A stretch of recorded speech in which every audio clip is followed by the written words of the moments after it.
지금도 우주는 어둠의 물질로 덮여 있습니다. 이것을 아는 사람은 많지 않습니다. 우주의 95%가 어두움의 물질로 덮여 있고 우리가 알 수 있고 드러난 것은 5% 정도밖에는 되지를 않습니다. 그래서 지금도 우리가 지금 뭔가 알고 지금도 과학적으로 드러난 이 모든 것들은 그저 5% 안에서 볼 수 있다고 해도 과언은 아닐 것입니다. 이것을 익히 성경은 우리가 알아들을 수 있도록 이렇게 말씀해 주신 일이 있습니다. 모든 피조 세계는 우리가 이 보이는 것은 나타난 것으로 말미암아 된 것이 아니라, 즉 믿음으로 모든 세계가 이렇게 시작을 합니다. 믿음으로 모든 세계가 하나님의 말씀으로 지어진 줄 우리가 아나니 보이는 것은 나타난 것으로 말미암아 된 것이 아니니라.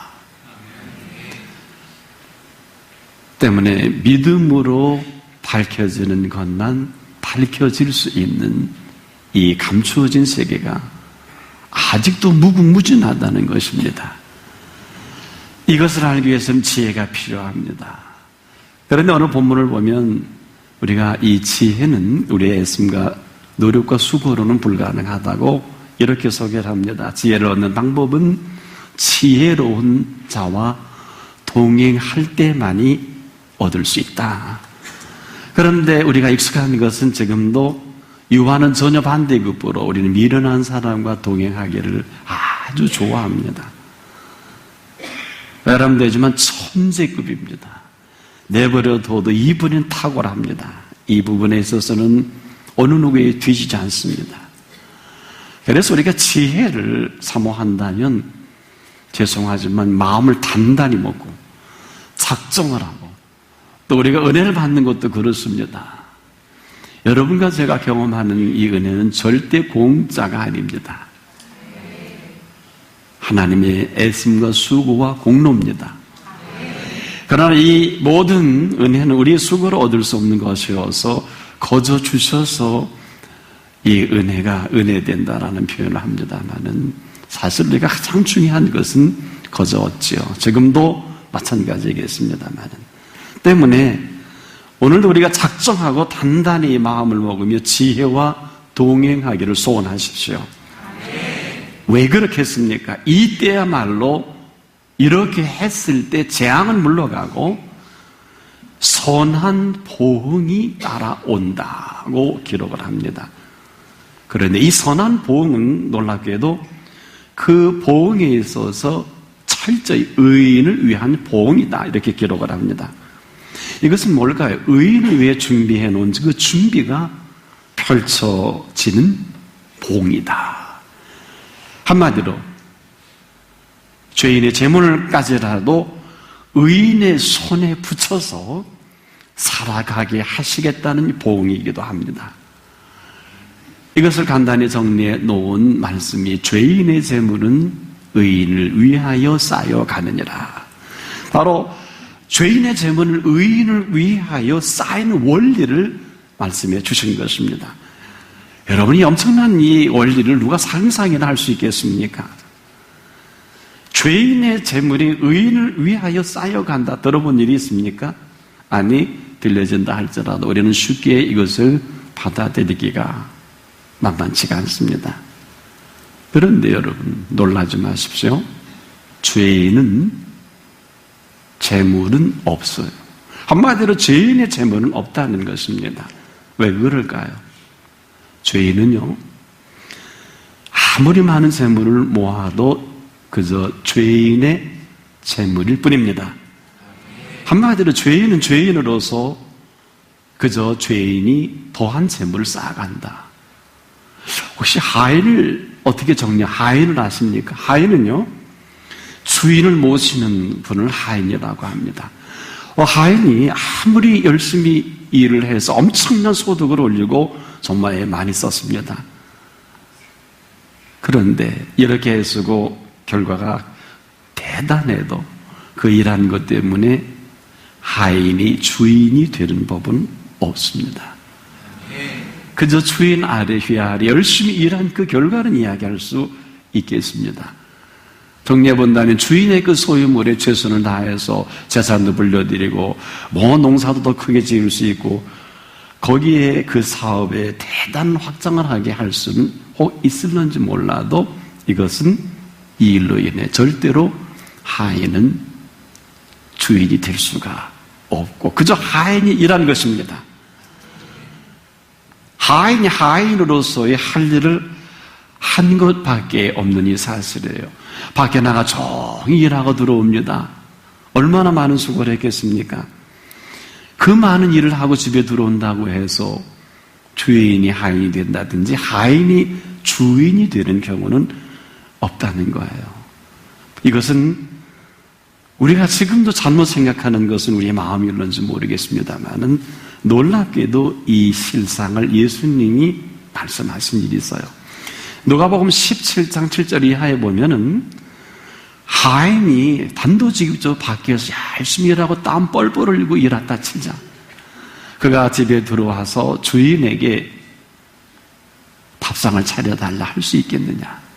그런 것이 아니라 그가 종일 애쓰고 수고하고 들어와도 그는 주인의 먹을 것을 차려드리고 그가 먹을 것을 먹지 않겠느냐? 이것은 그 당시의 정서입니다. 아니, 오늘도 마찬가지일 것입니다. 아무리 애쓰고 수고하고 또 엄청난 실적이 있어도 하인은 집에 들어와서도 하인이요. 여전히 그 훌륭한 하인을 맞이한 주인이라 할지라도 주인이 하인이 되는 경우는 없다. 바꾸어지질 않습니다. 하지만 물론 주인이 너무 훌륭한 인자한 주인이 있어서 하인이 열심히 일할 때 밥상을 몇 번 차려줄 수는 있어요. 아니, 더 많이 차려줄 수도 있단 말입니다. 하지만 그랬다 할지라도 절대로 하인이 주인이 되고 주인이 하인이 되는 법은 없습니다. 그렇다면 죄인의 재물은 그 죄인에게 있어서 어떤 것입니까? 라고 묻지 않을 수 없어요. 여러분 생각은 어떻습니까? 죄인에게 있어서 그 재물은 죄인은 그 재물이 아무리 많아도 죄인의 재물이라는 것입니다. 여기 플러스 죄인이 애쓰고 수고해서 더 얻어지는 재물이 있다고 하면 이것을 어떻게 정리할까요? 이것은 죄인이 취득한 재물입니다.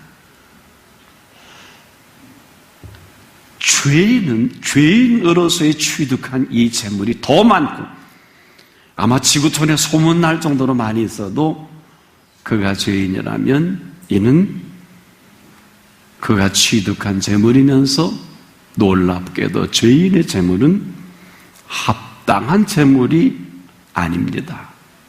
이유는 죄인이기 때문입니다. 한마디로 죄인으로서의 엄청난 취득을 할 수 있고 취득한 재물일런지는 혹 몰라도 죄인이 어떤 항변을 해도 그가 죄인인 이상은 이 사실을 바꾸려 해도 바꿀 수가 없어요. 억울해도 죄인이며 속상해도 죄인이고 원통해도 죄인입니다. 아무리 변명해도 죄인에 대한 이 팩트 사실은 바꾸어지는 것이 아니에요. 뭐 그렇다고 해서 속상해서 그런 줄 알고 살아갈 수 있을런지는 혹 모르겠어요. 일평생 열심히 공부하고 열심히 일하고 내가 이것으로 내 신분 한번 바꿔보겠다 한다 할지라도 이 수고와 애씀과 노력으로 죄인이 신분을 바꿀 수는 없습니다. 저는 오래전에 도망자라는 영화를 본 일이 있어요. 근데 참 인상적이에요. 이 범죄자가 된 이 도망자, 이 사람, 이 사실 하나 때문에 평생을 도망 다니는데 의미 있는 도망이에요. 이 죄가 억울한 죄이기 때문에 범죄자를 찾아 또 도망 다닙니다. 왜 그러냐면 그 범죄자를 잡고 나서 자기의 죄가 벗어질 수 있단 말이에요. 도망자가 또 쫓아가는 이 범죄자, 그 범죄자를 끝내 잡기 위해 집요하게 도망을 다니면서도 애쓰고 노력하는 것이 참 인상적이에요. 왜? 이 도망자는 검사가 끊임없이 따라붙는데 그 범죄자를 찾지 못하면 그는 끝내 범죄자로 살아갈 수밖에 없기 때문인 것입니다. 우리가 하나 좀 생각을 해볼 것은 아무리 죄인이 훌륭한 일을 한다 할지라도 그것으로 죄인으로 의인될 수 있겠느냐? 아닙니다. 그가 노력하고 애쓰고 수고하고 쌓이는 모든 수고조차도 우리는 이런 결론을 합니다. 죄인은 죄인으로서 죄인의 재물이다. 그런데 더 놀라운 것은 과연 이 죄인의 재물이 죄인의 것일까? 어떠세요? 죄인의 재물을 많이 모았어요. 누굴 걸까요? 우리는 다시 정리해 볼 필요가 있어요. 그가 죄인의 이상은 그 죄인이 아무리 재물을 많이 모아도 그냥 죄인의 재물일 뿐입니다. 다른 의의를 제기할 수 있습니까? 아무리 애쓰고 힘쓰고 노력하고 학문을 도로 섭렵해도 죄인이 얻은 그 재물은 그냥 죄인이 축적한 재물 그 이상 그야 더 아니라는 것입니다. 때문에 죄인은 그 재물 그대로 죄인의 재물로서 여전한 것입니다. 왜 이렇게 심각합니까? 우리가 알아야 할 것은 죄인의 재물이기 때문에 그 재물은요 반드시 주인에게 돌아가는 게 맞습니다. 여러분, 죄인의 재물인데 주인이 오면 돌려줘야 되지 않을까요? 여기에 누가 이해를 제기할 수 있겠습니까? 그런데 그 다음 주인은 어떻습니까? 주인은 이 찾은 재물에 대해서 권리를 주장할 때 이상하지 않습니다. 그렇지 않을까요? 주인이요, 이제 자기의 재물을 찾아서 그 재물을 주인 마음대로 할 수 있을까요? 없을까요? 할 수 있습니다. 그래서 이 재물은 죄인의 재물도 죄인이 마음대로 할 수 있을런지는 혹 몰라도 이제 주인은 이 재물로 자기 것이니까 자기 마음대로 할 수가 있어요. 다시는 죄인에겐 주지 않을 거예요. 이제 그 주인은 그 재물을 의인에게 마음껏 줄 것입니다. 여기 누가 뭐라 그럴 수 있을까요? 바로 이 팩트, 사실이 본문에 감춰져 있는 사실입니다. 이걸 아는 사람은 별로 많지 못합니다. 이것을 정리해서 죄인의 재물은 의인을 위하여 쌓여가는 게 이상하지 않지 않습니까? 하지만 이렇게 정리하기 전엔 이상한 일로 다 했다, 이렇게 생각할 수 있습니다. 죄인의 재물은 지금도 여전히 의인을 위해서 쌓여가고 있습니다. 이건 사실이에요. 그렇다면 이제 우리 모두는 여기에 답을 해야 돼요. 의인이라고 하는 분들은 반드시 지금 답을 해야 될 시간입니다. 죄인이라고 하면 여전하겠습니다만 지금까지 말씀드린 모든 것일 수밖에 없지만 여러분이 정말 의인이라면 이보다 심각할 수는 없어요. 물으세요. 내가 과연 죄인으로 계속 살아갈 것인가, 의인으로 살아갈 것인가에 오늘 답을 해야 합니다. 이 살아감의 심각성 때문에 오늘이, 그리고 우리가 하나님 앞에 설 때마다 신령과 진정으로 서가는 감추어진 하나님의 세계가 있어요. 이것을 어려운 말로 천국의 윤례라 할 수 있겠습니다. 감춰진 세계예요.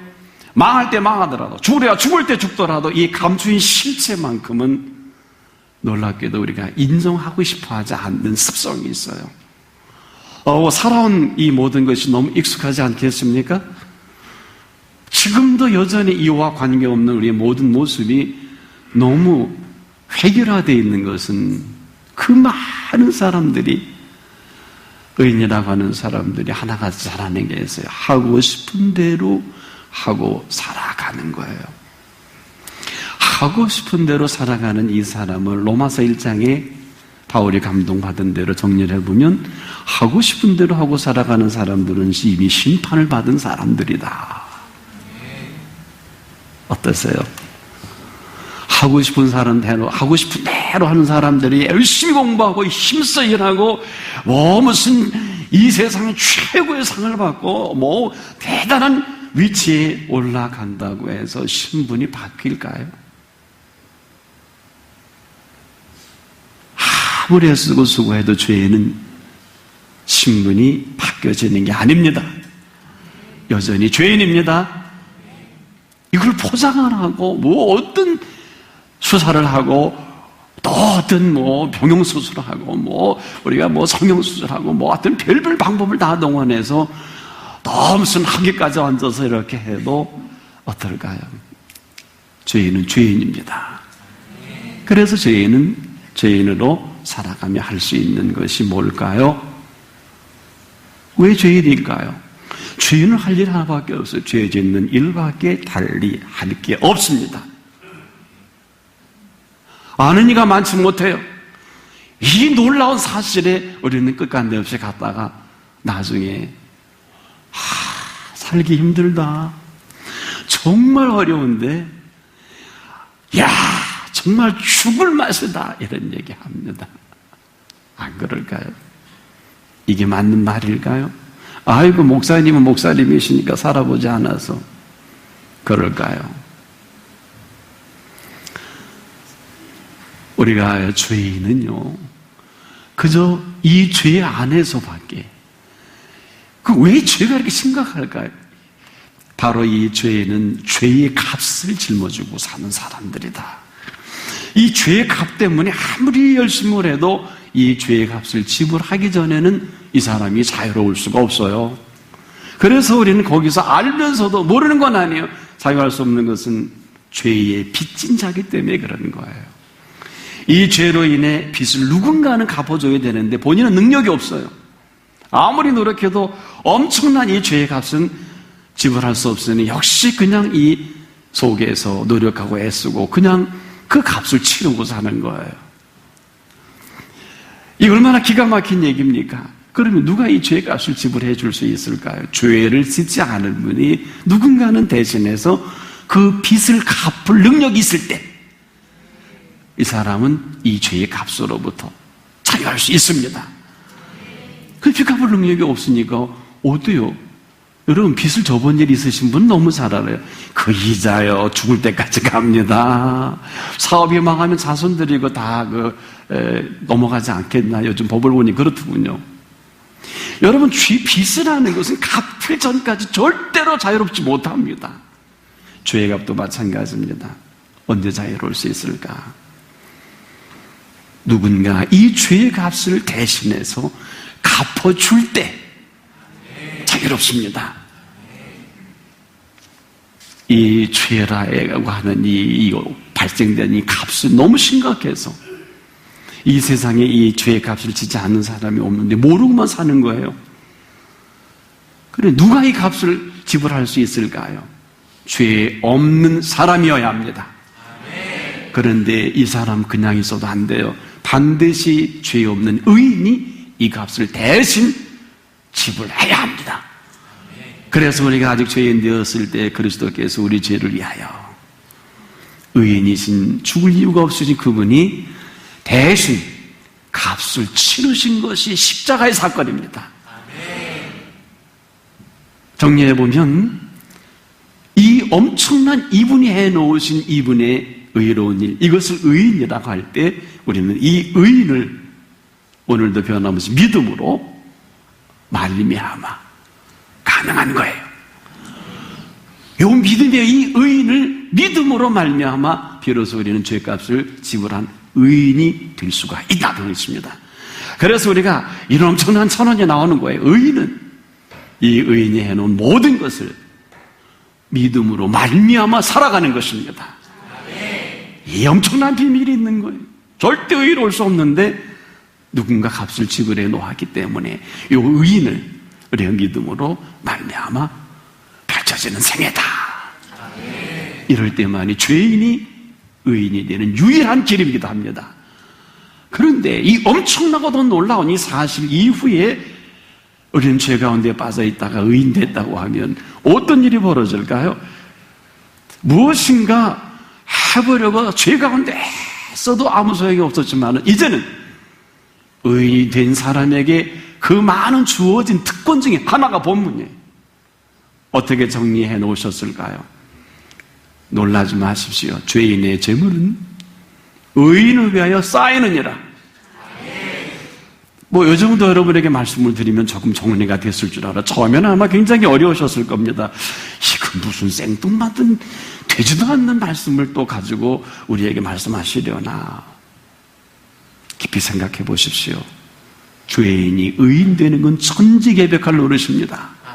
이것은 우리로 애쓰고 수고해서 공로로 절대로 죄인에서 너무 값이 대단하기 때문에 그 집을 할 수 없지만은 의로우신 분이 가만히 서 계시지 않고 이 값을 대신 지불해 놓으시고 물과 피를 쏟으시고 내가 내 죄 때문에 십자가에 지불을 했다. 이 한 가지 사실을 우리가 믿음으로 말미암아 그냥 믿음으로 사는 게 아니에요. 착각하지 마세요. 우리 많은 그리스도인들이 믿음으로 산다고 하는데 그건 믿음으로 살고 내 마음대로 하잖아요. 믿음으로 산다는 것은 나의 공로입니다. 잘 기억해 보세요. 그래서 일 버리고 할지 못할 일 다 합니다. 하는 체도 하고요. 때로는 경건한 척도 하고요. 믿음으로 사는 게 아니에요. 믿음으로 말미암아 살아가는 거예요. 믿음으로 살아가는 것은 내 마음대로 믿음을 구사할 수 있지만 믿음으로 말미암아 살아가는 것은 내가 믿는 그분이 나를 살아가게 하시는 거예요. 이건 근본이 다른 거예요. 본질이 다른 거예요. 얼마나 중차대한 일인지 몰라요. 이 예수님이 우리에게 엄청난 선언을 해주실 때도 예수님이 자꾸 나를 믿어라. 너희는 마음에 근심하지 말라. 하나를 믿으니 또 나를 믿으라는 것은 제발 네 믿음 갖고 멋대로 살지 말고 나를 믿는 믿음 안에서 내가 너희를 위하여 처소를 예비하러 가려니 가서 너희를 위하여 예비하면 나 있는 곳에 너희도 있게 하리라. 그리고서는 성령님을 통해 다시 오시겠다 그랬어요. 물론 이것은 우리에게 재림될 그 완벽한 재림을 준비하는 시간이기도 합니다. 그런데 그 세계 속에 우리에게 엄청난 죄에서 의인으로 살아가도록 완벽한 법리적 해석을 마감해 놓으시고 이 놀라운 원리 속에 만들어 가시는 의인의 행보 가운데 하나가 오늘 본문이에요. 그러면 의인으로 살아가는 그 많은 행보 가운데 하나가 뭐냐? 천하 없는 누가 어떤 일을 제시한다 할지라도 죄인의 재물은 의인을 위하여 쌓여가느니라. 이것은 죄인은요, 죄인으로서 할 일이 있고요, 의인은 의인으로서 살아갈 길이 있다는 거예요. 그래서 우리에게 모든 죄인의 애쓰고 수고한 그 모든 것까지라도 이건 우리 얘기가 아니에요. 이건 제 뜻도 아니에요. 여러분의 의사도 아니에요. 이것은 해 놓으신 분의 애씀이요 수고요 공로이기도 합니다. 여러분 천국 공짜로 가잖아요. 천부당만부당이에요. 천국 공짜로 못 가요. 무슨 소리예요? 워낙 엄청난 값을 지불할 능력이 저와 여러분에게 없기 때문에 예수님이 데려가시는 거예요. 믿음으로 말미암아 가는 것이지 믿음으로 가는 것이 아니에요. 이것은 지금도 엄청난 심각한 의제가 아닐 수가 없어요. 인류가 믿음으로 살아간다 고집하다 교황도 하고요, 교주도 하고 다 하는 거예요. 1517년에 마르틴 루터가 수도원에 있다가 그 사랑에 떠밀려서 9소년을 데리고 나오는 것은 11월이 오기 전에 내가 이대로 죽을 때 죽더라도 이 한 가지 사실만큼은 만천하에 드러내놓고 내 생애를 마감하겠다 하고 나온 거예요. 대단한 무슨 엄청난 종교개혁 하는 얘기하는 분들이 무슨 많은 얘기를 하는데 결론을 모르시는 것 같아요. 한마디로 사랑으로 풀어낸 종교개혁이 루터의 하나님의 사랑을 믿음으로 말미암아 살려라. 믿음은 믿음으로 의롭게 만들어가는 원리입니다. 다른 얘기 주접스럽게 하지 마세요. 우리가 깊이 공부하셔야 돼요. 그래서 그런 9수녀를 데리고 올 때 탕하였어요. 맨 마지막 다 시집을 보내고 한 여자 남았잖아요. 워낙 광대뼈도 나오고 얼굴도 길다라니까 아무도 데려가질 않네요. 어쩔 수 없이 그 카트리나라는 그 수녀를 본인의 아내 삼았는데 인류 역사에 이보다 더 위대한 원서를 번역합니다. 여러 나라 외국어를 할 줄 압니다. 하나님이 준비하신 이 아름다운 인류 역사의 획을 그은 사건은 오늘 우리 모두에게 루터가 한 것이 아니라 하나님의 말씀 그 자체가 말씀이 말씀으로 드러난 현장이기도 합니다. 그 덕에 그 준비한 약속을 우리는 우리 가운데 이뤄가는 걸 보는 거예요. 부모가 능력이 훌륭하면 이런 서비스 할 수 있잖아요. 우리가 다 가난해서 힘들어서 그렇지. 야, 요번에 너 이걸 잘하면 내가 빨간 자동차를 한 대 사줄게. 빨간 스포츠카예요. 람보르기니도 될 수 있어요. 여러분, 그건 아무도 모르는 거예요. 능력이 있어 보십시오. 아이고, 저는요, 우리 아이가 3살 때 제가 수고해서 돈 벌어다가요, 타이어 3개 달린 승용차 하나 사준 일이 있어요. 그걸 짊어지고 하루 종일 일하고 얼마나 즐겁게 돌아오는지 몰라요. 우리 집사람이 얼마나 좋아했는지 몰라요.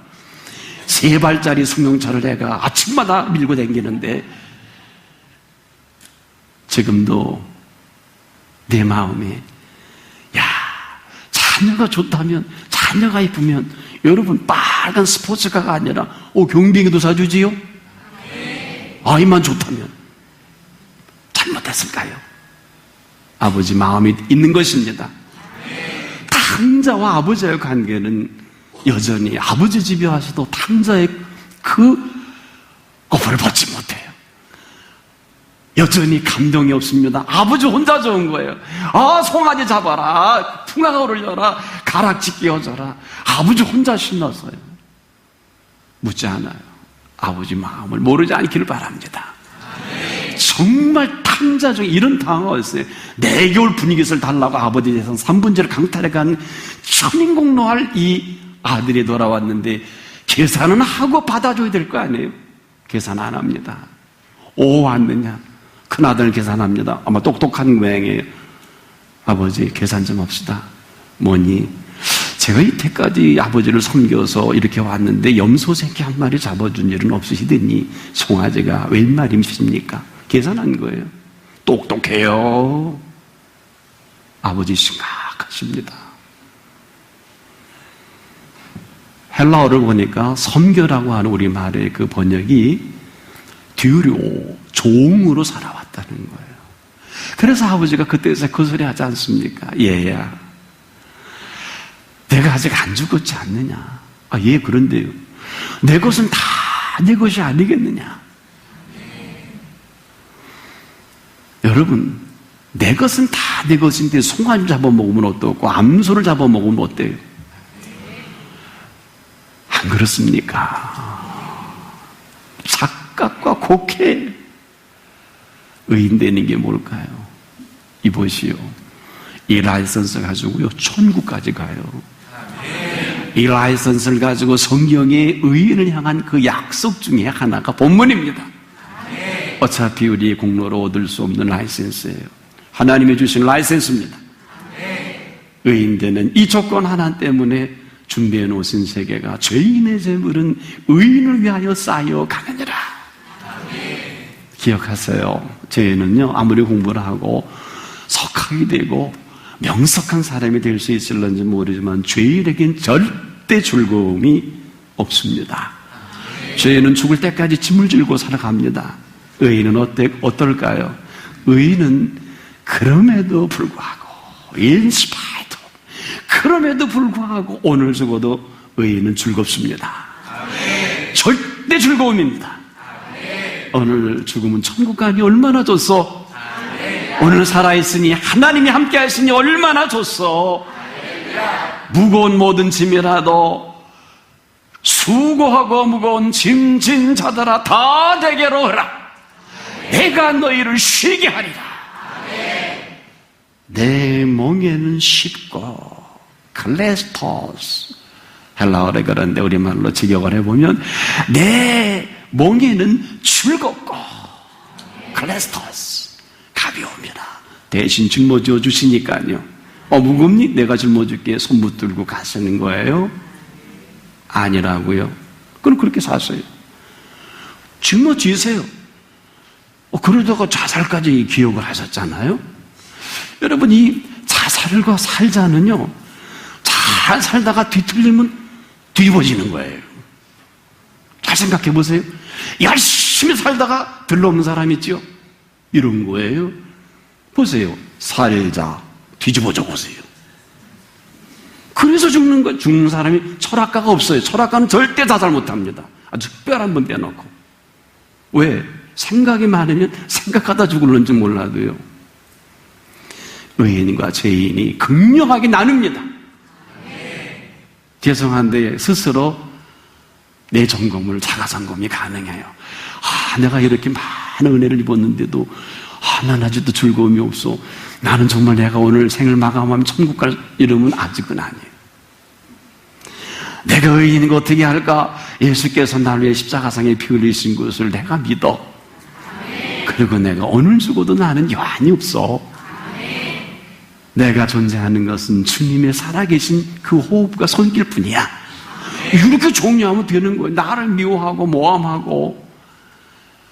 인류 역사의 한 획을 걷던 넬슨 만델라, 27년 만에 옥에 나오면서 자기가 가장 힘들었던 것은 자기가 증오하는 그 미워하는 사람을 해결하는 일이 내 인생의 가장 큰 숙제였다. 그런 얘기 하잖아요.